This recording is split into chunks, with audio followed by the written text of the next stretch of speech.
Clip it higher. Man. What's happening, Pod Squad? This is episode 90. What did we just say? 93?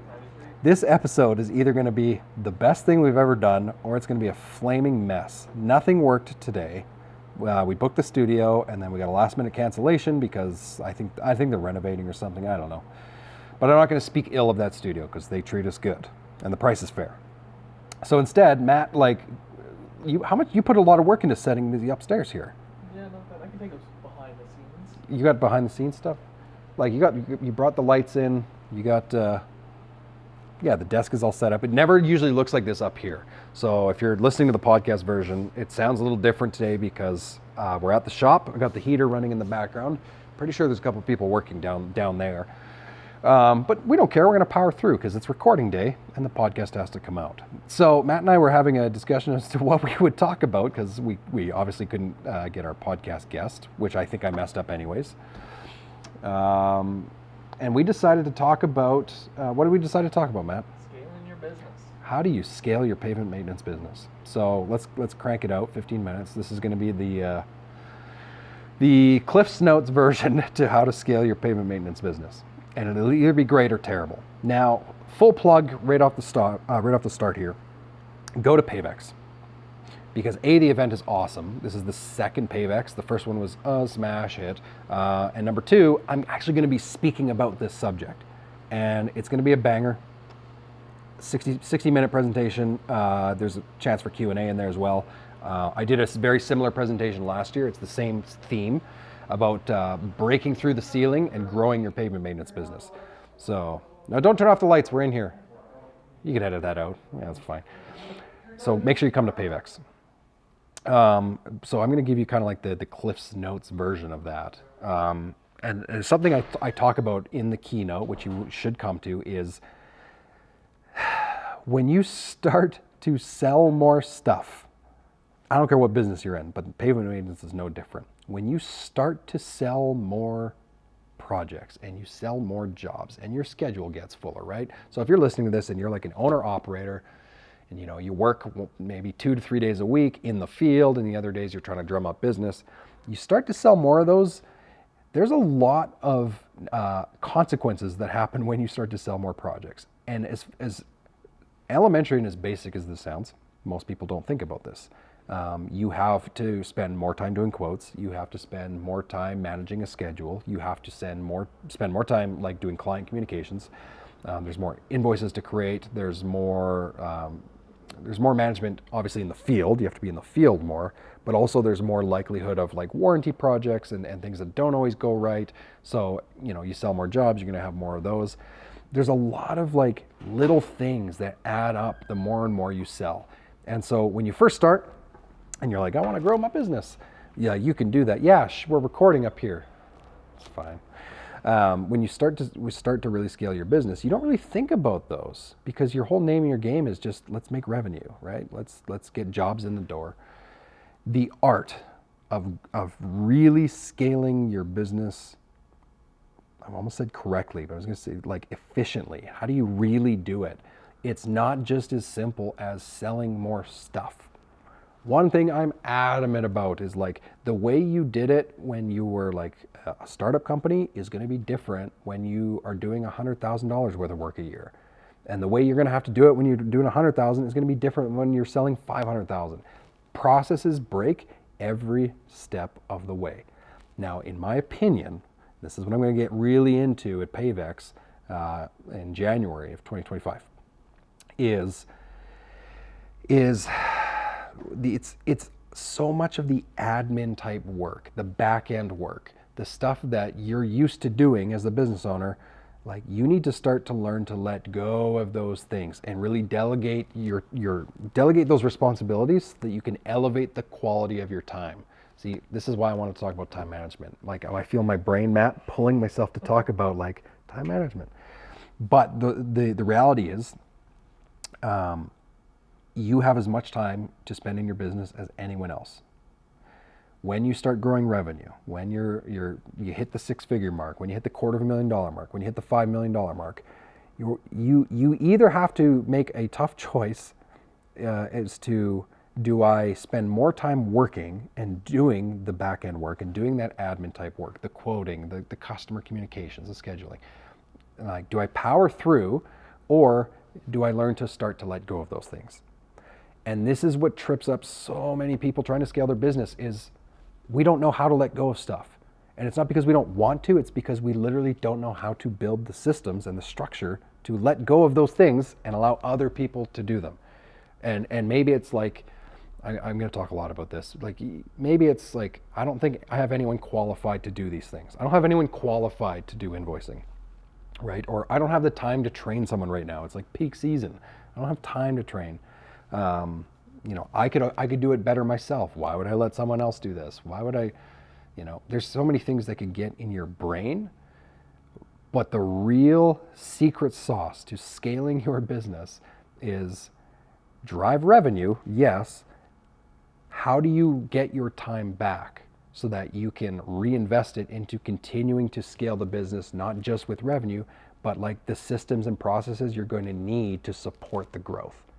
So, the way, I know I said it, but like the way you did things when the company just hit the 6-figure mark for the first time won't work when you get to $500,000. So how do you solve that? Well, you need time.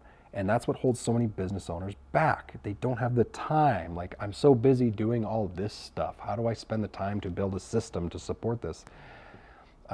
Sometimes like the answer is you got to let it burn. Like, it's okay to like let go of some of the things that actually drive the business forward. So you can take one step back that allows you to take the 2 steps forward.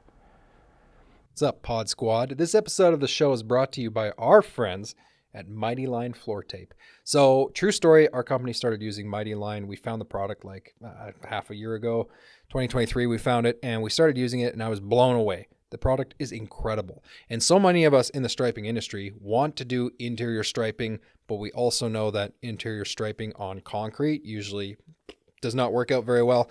This is a fantastic solution. If you have customers that want safe walk lines or customized floor decals, check out their website on Mighty Line. It's incredible. They have an awesome portfolio of stuff. And if you've never tried the product before, head to the website, let them know that you got the info from the podcast, and they will actually send you a free sample box.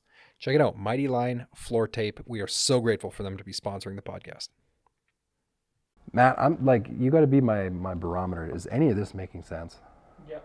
You need time. You need all of the time. So I would, if I'm a business owner trying to scale, and I'm listening to this and I'm going, I don't know how to do any of that.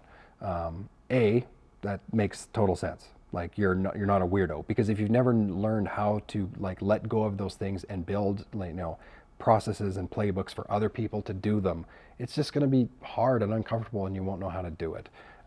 There's a ton of free content out there. We talk about it on this podcast and on this show, but like there's so many resources out there that will help you with that. I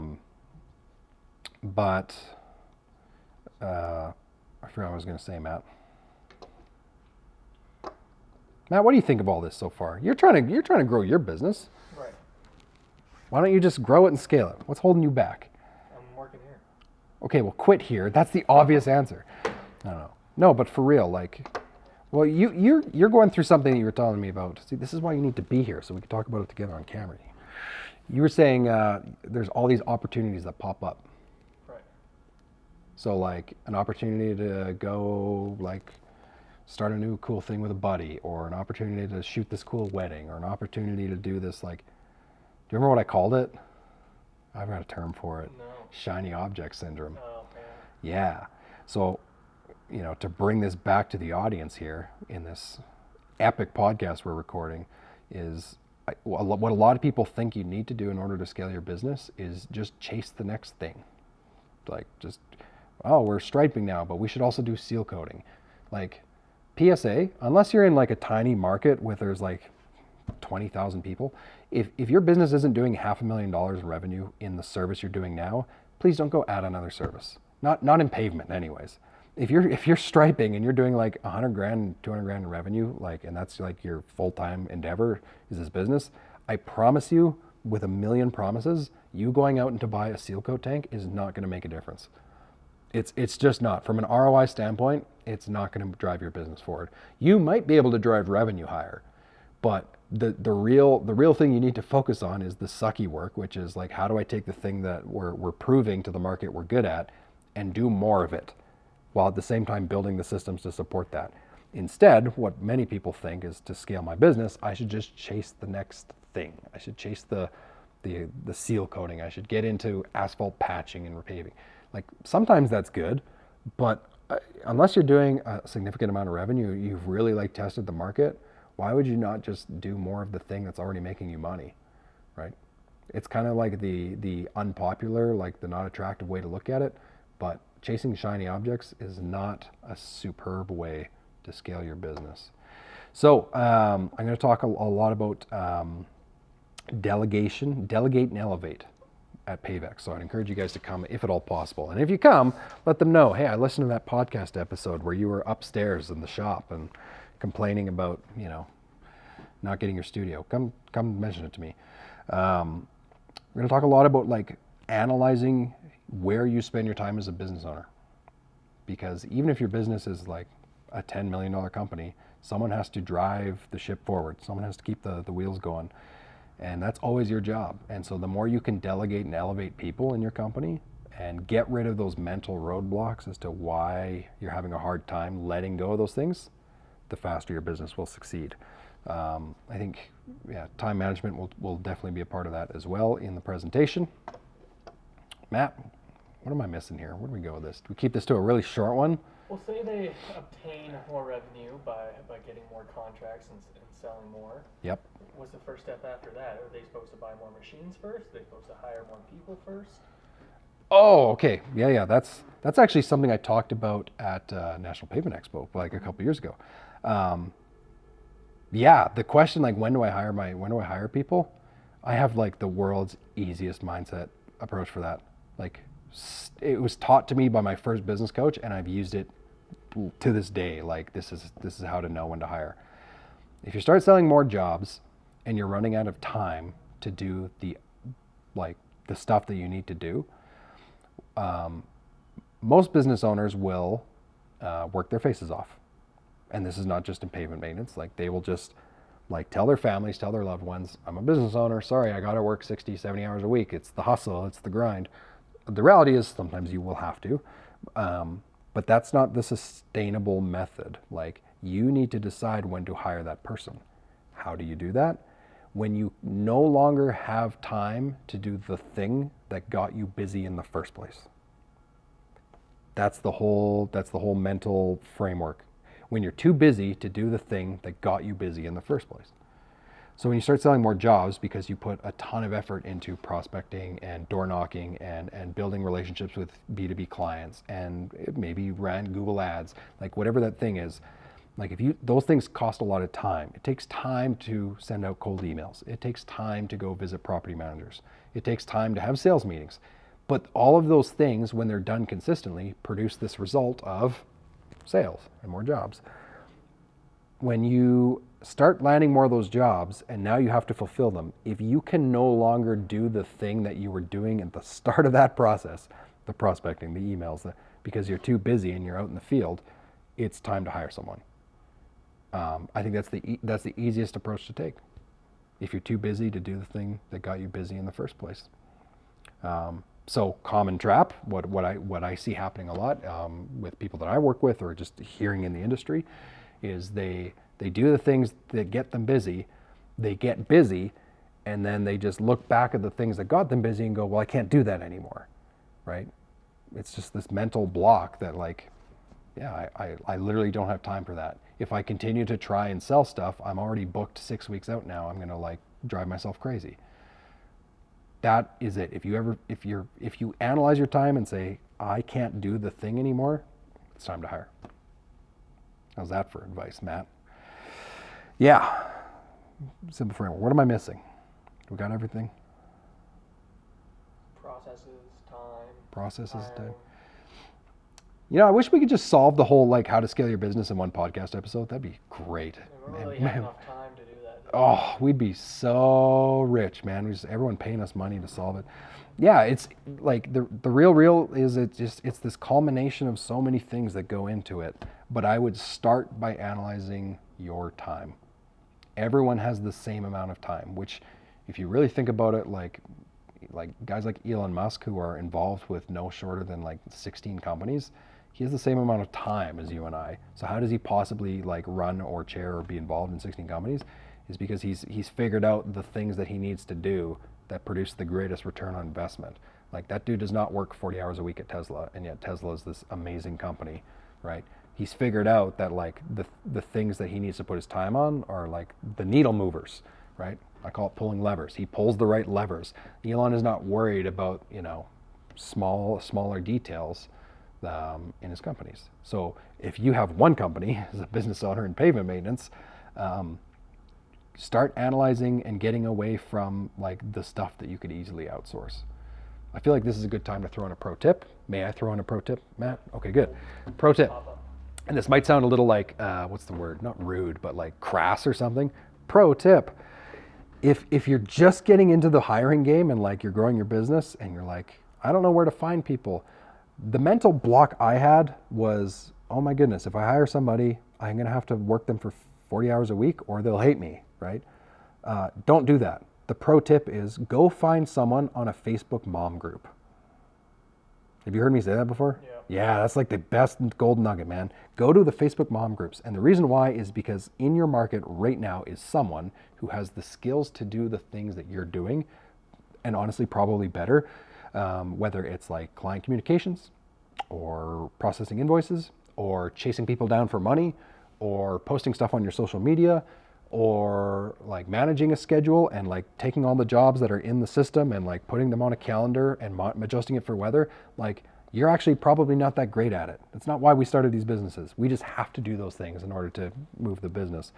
Like, go find someone who wants to work 2 hours a day, like 3 days a week. Because sometimes that's all you need. If you can ROI and get those 6 hours back as a business owner, there's your 6 hours that you don't have time to do to sell new jobs and keep the business growing. And you just repeat that process like over and over and over again. So the first person I hired was like working remotely from her bedroom 2 days a week. And I trained her over Zoom because she was like 4 hours away. And that was the thing that got me my time back. I had to put that little bit of time investment into the training, which is still to this day a big hurdle for me. Like the reason what holds me back a lot from really delegating is like, I don't got the time to train this person. So I've put in some intentional things to help me with that. But like, you spend a little bit of time to train the person, write the process, like organize the procedure, put it in a document, put it into a video, go over it with the person. You can get your time back very quickly, which allows you to scale. Well, I was a little all over the place.